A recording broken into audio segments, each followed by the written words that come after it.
সুস্মিতা সাহা বিয়ের পিঁড়িতে বসেছেন। এই ছবিটি এখন ঘুরে বেড়াচ্ছে ইন্টারনেট জুড়ে। গায়ে লাল শাড়ি, মাথায় টোপা, গলায় মালা, একেবারে বাঙালি কনের সাজে ধরা দিয়েছেন সুস্মিতা। আর তার পাশেই বসে রয়েছে এক পৌর ব্যক্তি, যাকে ঘিরে তৈরি হয়েছে নতুন প্রশ্ন। এই লোকটি কে? এ কি নতুন স্বামী, নাকি ফটোশুট বা নাটক? এই নিয়ে শুরু হয়েছে তীব্র জল্পনা।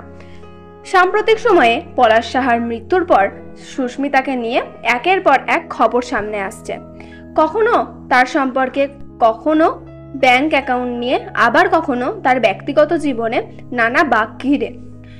এর মধ্যেই হঠাৎ করে এমন একটি বিয়ের ছবি প্রকাশ্যে আসায় দর্শকদের মধ্যে বিস্ময়ের শেষ নেই। পলাশ সাহার মা এক সাক্ষাৎকারে বলছেন, ছেলে মরেছে কয়দিন হয়নি, এর মধ্যে আবার বিয়ে? এটা কোনো মেয়ে করতে পারে? যদিও সুস্মিতার পক্ষ থেকে এই নিয়ে এখনো কোনো বক্তব্য পাওয়া যায়নি, তবে সোশ্যাল মিডিয়ায় অনেকেই বলছেন পুরনো ছবি বা মেকআপ করা, এমনকি কেউ কেউ এটিকে নাটকের দৃশ্য বলেও দাবি করছে।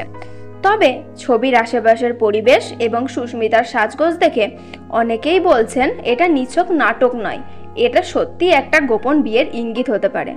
কিন্তু সত্যিই কি বিয়ে করছেন সুস্মিতা, নাকি আবারও কোনো নতুন পরিকল্পনার অংশ? এই নিয়ে এখনো নিশ্চিত হওয়া যায়নি।